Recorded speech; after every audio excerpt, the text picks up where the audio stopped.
कांगड़ा जिले की smart city धर्मशाला में बढ़ते ट्रैफिक समस्या से सीनियर सिटीजन और बच्चों को सहूलियत देने का प्रयास किया गया। इस उद्देश्य से जिलाधीश कार्यालय के बाहर लगभग 55 लाख की लागत से फुट ब्रिज का निर्माण किया गया, लेकिन इसका इस्तेमाल कभी भी किसी ने भी नहीं किया। धर्मशाला शहर में जनता के पैसे के दुरुपयोग और फिजूल खर्ची का इससे बड़ा उदाहरण देखने को नहीं मिल सकता।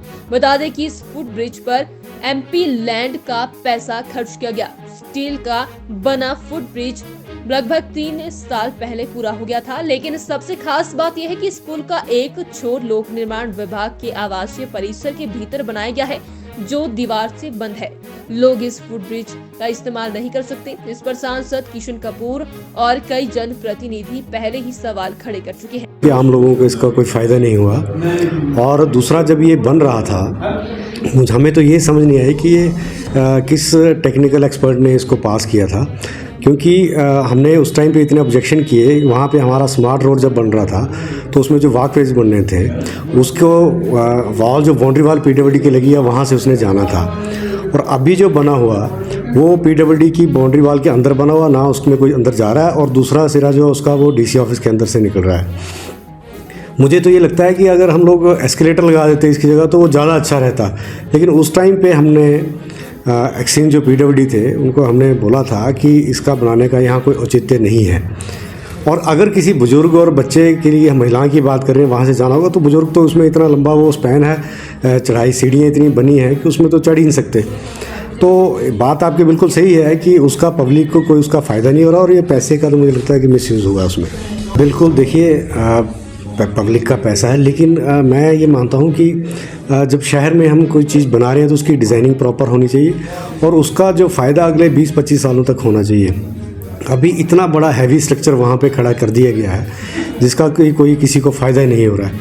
और जब भी ये बनाया गया था, जिस भी अधिकारी ने बनाया था या जहाँ से भी इसका डिज़ाइन पास हुआ, उसको देखना चाहिए था कि शहर की हालत क्या और यहाँ के लिए क्या चीज़ ज़्यादा सूट करती है, उसके हिसाब से ये बनना चाहिए था। लेकिन क्या कहें कि उस समय ऐसा माहौल था कि जो अधिकारी हैं वो अपने ही चलाने की कोशिश करते हैं, और मुझे लगता है कहीं ना कहीं लीडरशिप की जो जील थी, विजन था, उसमें भी कहीं कमी थी। कांगड़ा जिले की स्मार्ट सिटी धर्मशाला में बढ़ते ट्रैफिक समस्या से सीनियर सिटीजन और बच्चों को सहूलियत देने का प्रयास किया गया।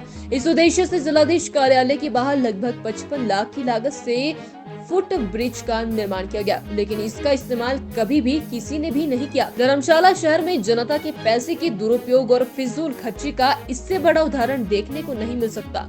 बता दें कि इस फुट ब्रिज पर MP लैंड का पैसा खर्च किया गया। स्टील का बना फुट ब्रिज लगभग 3 साल पहले पूरा हो गया था, लेकिन सबसे खास बात यह है कि इस पुल का एक छोर लोक निर्माण विभाग के आवासीय परिसर के भीतर बनाया गया है, जो दीवार से बंद है।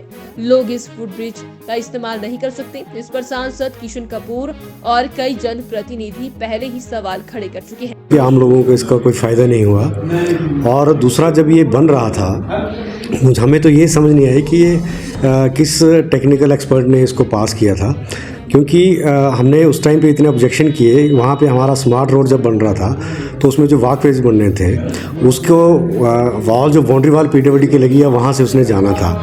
और अभी जो बना हुआ वो PWD की बाउंड्री वॉल के अंदर बना हुआ, ना उसमें कोई अंदर जा रहा है, और दूसरा सिरा जो उसका वो DC ऑफिस के अंदर से निकल रहा है। मुझे तो ये लगता है कि अगर हम लोग एस्केलेटर लगा देते इसकी जगह तो वो ज़्यादा अच्छा रहता। लेकिन उस टाइम पे हमने एक्सचेंज जो PWD थे उनको हमने बोला था कि इसका बनाने का यहाँ कोई औचित्य नहीं है।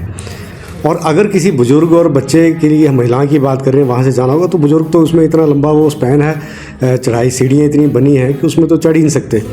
तो बात आपकी बिल्कुल सही है कि उसका पब्लिक को कोई उसका फ़ायदा नहीं हो रहा, और ये पैसे का तो मुझे लगता है कि मिसयूज़ होगा उसमें। बिल्कुल, देखिए पब्लिक का पैसा है, लेकिन मैं ये मानता हूँ कि जब शहर में हम कोई चीज़ बना रहे हैं तो उसकी डिज़ाइनिंग प्रॉपर होनी चाहिए और उसका जो फ़ायदा अगले 20-25 सालों तक होना चाहिए। अभी इतना बड़ा हैवी स्ट्रक्चर वहाँ पे खड़ा कर दिया गया है जिसका कोई किसी को फ़ायदा ही नहीं हो रहा है। और जब भी ये बनाया गया था, जिस भी अधिकारी ने बनाया था या जहाँ से भी इसका डिज़ाइन पास हुआ, उसको देखना चाहिए था कि शहर की हालत क्या और यहाँ के लिए क्या चीज़ ज़्यादा सूट करती है, उसके हिसाब से ये बनना चाहिए था। लेकिन क्या कहें कि उस समय ऐसा माहौल था कि जो अधिकारी हैं वो अपने ही चलाने की कोशिश करते हैं। और मुझे लगता है कहीं ना कहीं लीडरशिप की जो झील थी, विज़न था, उसमें भी कहीं कमी थी।